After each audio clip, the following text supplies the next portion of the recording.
Code कहाँ गायब हो गए। ये मामला इसलिए मैं आज ले रहा हूँ क्योंकि बहुत सारे हमारे व्यूअर जिनको लग रहा है कि जो 3 पोस्ट कोड भेजे जिनकी जो रिकॉर्ड हमीरपुर से आया वो अब लगभग सॉल्व होने की स्थिति में है, लेकिन बाकियों का क्या होगा। पहली बात तो ये कि जो रिक्विजिशन हम जो यहाँ लोक सेवा आयोग को मिली है वो जो JOIT 965 है, जो पेपर लीक में सबसे पहले आया था, जिसमें रिटर्न अभी नहीं हुआ था, उसके 3 पोस्ट कोड एक साथ जिनमें एग्जाम नहीं हो पाया था, वो कैबिनेट ने दोबारा से अनुमति दे दी थी उनको एडवर्टाइज करने और उनकी भर्ती प्रक्रिया को आगे बढ़ाने की जो पब्लिक सर्विस कमीशन ने करनी है वो उनको मिल गई है और वो अगले शेड्यूल में वो चीजें वहां आ जाएंगी। लेकिन कंडक्टर भर्ती जिसमें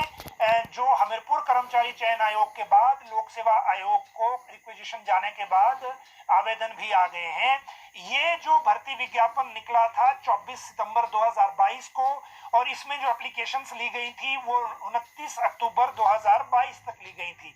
ये जो पेपर लीक का मामला हुआ सारा ये दिसंबर में हुआ, तो ये इसके साथ जिसमें कंडक्टर का मामला भी था, कंडक्टर के साथ टोटल 79 पोस्ट कोड थे। कंडक्टर का जो मामला है वो जो 360 पोस्टें हैं, सबसे ज्यादा पोस्टें इसी में थी, लेकिन जो बाकी मामले हैं उनमें पोस्टें कम हैं, किसी में 3, किसी में 5, किसी में एक ही हैं, किसी में 7 हैं, किसी में 2 हैं और किसी में 42 भी हैं। जैसे सिविल सप्लाईज में JOIT अकाउंट्स हैं, 162 पोस्टें हैं ऑपरेशन थिएटर असिस्टेंट की, फायर सर्विसेज की हैं 10 इसमें JBT की पोस्टें भी हैं, देखिए जो भरनी है, और ये हैं 467, ये बल्कि कंडक्टर से भी ज्यादा हैं। हॉर्टिकल्चर प्रोड्यूस ये HPMC की हैं, इसमें 78 हैं, इसमें बिजली बोर्ड जूनियर इंजीनियर इलेक्ट्रिकल की। तो फिर इन मामलों का क्या होगा।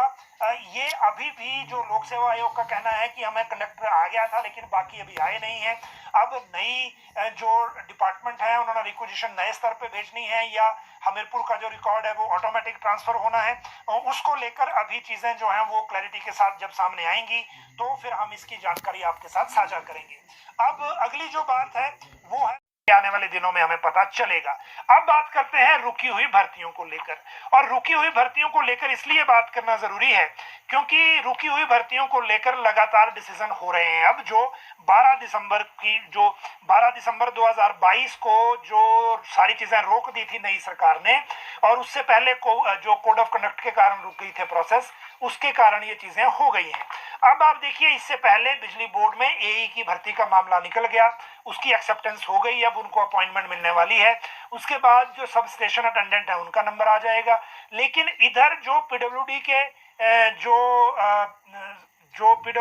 के प्रिंसिपल सेक्रेटरी हैं भरत खेड़ा, इन्होंने परमिशन दे दी है अपने सभी PWD के जो सर्कल हैं उनको कि वो मल्टीटास्क वर्कर्स जो हैं उनकी भर्तियां शुरू करें। 12 दिसंबर 2022 को जारी चिट्ठी के बाद इस भर्ती को रोक दिया गया था और अब जो प्रिंसिपल सेक्रेटरी PWD हैं इन्होंने कहा कि राज्य सरकार ने इसके बाद जो भर्ती रुकी थी उसको अप्रूव कर दिया है, और अप्रूव करने के बाद जो ENC है उन्होंने मंडी, नाहन, पालमपुर, नूरपुर और जोगिंद्रनगर सर्कल जो है PWD के, उनमें जो ये भर्ती है मल्टीटास्क वर्कर्स की, उस भर्ती को शुरू करने की अनुमति दे दी है और ये प्रक्रिया जो है अब PWD में शुरू हो गई है। जो जल शक्ति में पैरा वर्कर पॉलिसी है उसमें भी लगभग फाइल पे क्लैरिटी हो गई है, उन्होंने अपनी भर्तियां शुरू करनी है और वहां भी भर्तियां वही होंगी जितने पिछली सरकार के दौरान पद अप्रूव हुए थे और जो भरने को रह गए थे। तो बिजली बोर्ड हो गया, PWD हो गया, जल शक्ति हो गया, ये भर्तियां अब निकल रही हैं। जहां तक एजुकेशन की बात है, एजुकेशन में 5000 से ज्यादा हैं ये जो 5290 के आसपास पोस्टें हैं इनमें से, और इनमें से 530 जो हैं वो कल मैंने आपको बताया था कि स्कूल लेक्चरर की चली गई है, रिक्विजिशन कल ही फाइल गई है लोक सेवा आयोग को, और जो बाकी भर्तियां हैं वो अब JBT का डिसीजन आ गया क्योंकि इसी का इंतजार कर रहे थे, उसके बाद ये भी शुरू हो जाएगी। तो ये भर्तियां भी फिर नॉर्मल रूटीन पे होंगी और इन भर्तियों को लेकर बहुत जल्दी प्रक्रिया इनकी भी शुरू हो जाएगी। तो ये 3 जो डिपार्टमेंट हैं, चौथा हो गया एजुकेशन, इनमें सारा जो प्रोसेस है भर्तियों का वो अब आप देखिए कि क्लैरिटी की तरफ को बढ़ रहा है। तो आप ये कह सकते हैं कि जो रुकी हुई भर्तियां हैं वो अब होना शुरू हो गई।